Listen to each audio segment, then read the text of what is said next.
This film is intended for eye surgeons for training and education purposes. Viewer discretion is strongly recommended.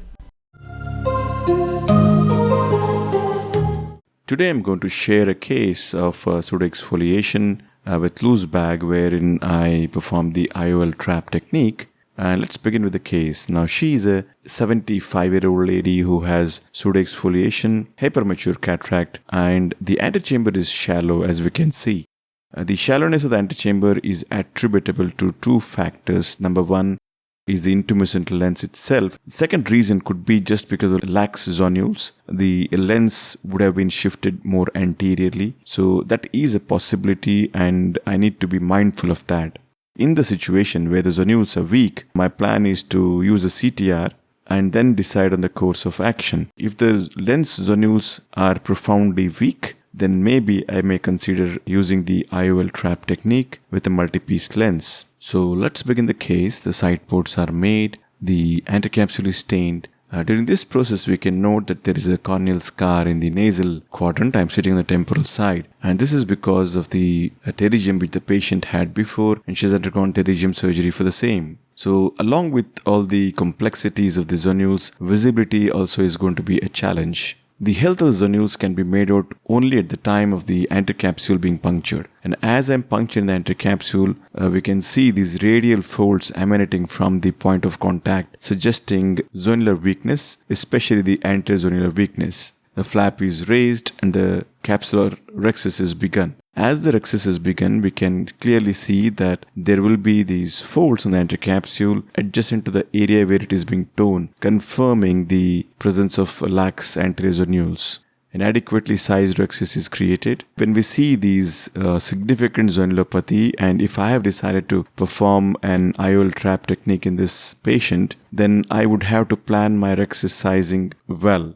I would not want to have a rhexis bigger than 5 mm. Anywhere between 4.5 to 5 mm would be the ideal sizing the rhexis to achieve the optic capture with the haptic in the sulcus for the IOL trap technique. This rhexis seems to be of appropriate size. Usually I avoid hydrodissection in mature cataracts. Now because I'm dealing eye with weak zonules, I would prefer to do a gentle hydrodissection in these cases so that the lens cortical complex is totally devoid of its attachment to the bag.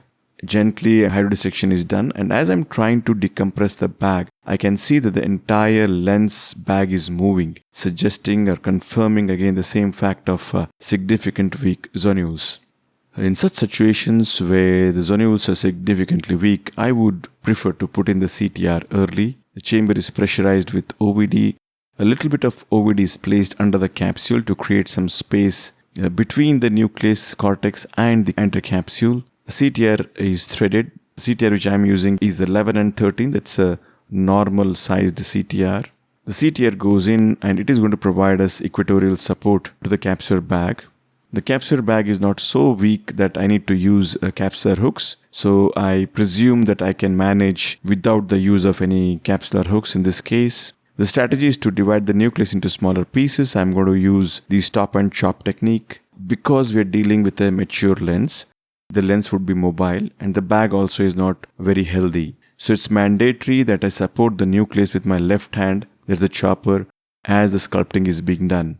This ensures that less of a stress is transmitted to the zonules. Apart from this, the nucleus is held stable by my second instrument as the trenching is being performed.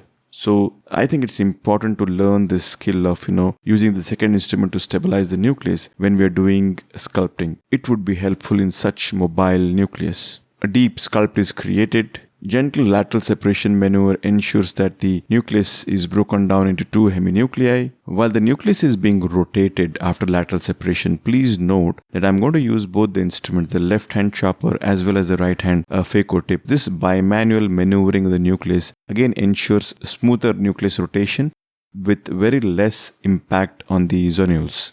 Each of the heminucleus is then gently divided into smaller fragments using the vertical chop technique.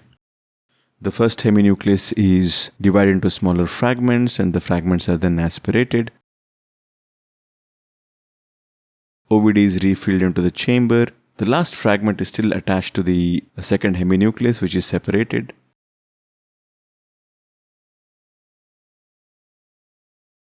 and the second heminucleus is divided into smaller fragments, and then each of these fragments are emulsified in a controlled manner.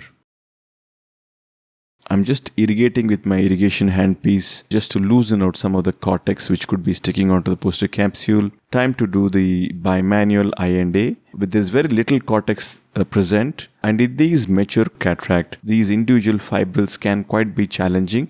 So I need to be very careful that I don't end up causing a PC tear or a zonular dehiscence, especially with the CTR in.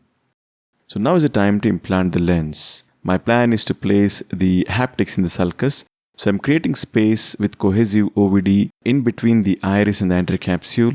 With the second instrument, I retract the iris so that I can visualize where my leading haptic is going. It is being directed above the anterior capsule and under the iris. The trailing haptic is then dialed in. Now both the haptics and the optic are in the sulcus at this stage, that is above the level of the anterior capsule. OVD both in front and behind the lens is irrigated out. Once I'm sure that there is no more OVD behind the optic of the lens, now is the time to achieve optic capture. Now with the irrigation on, the optic of the lens has to be tapped back to achieve optic capture. For this, you can see that my left hand has irrigation, which is running continuously. And with my right hand, I'm going to use the Y hook. It is going to negotiate the optic behind the lens and then tap it posteriorly.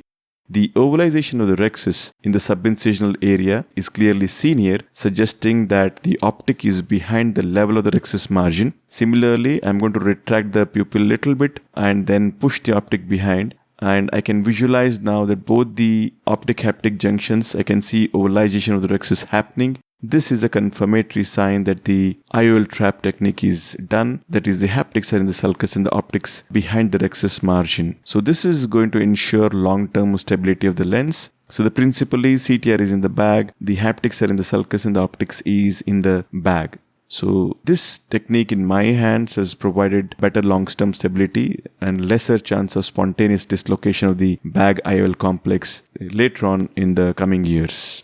Now, because the plane of emulsification was significantly anterior in this case, the first day post-op shows some corneal edema. By 3 days, the edema decreases and the patient's cornea is clearer now. Patient is doing well. She has got an uncorrected visual acuity of 612. And that's it. The case is done. Hope you found this helpful. Thank you for watching.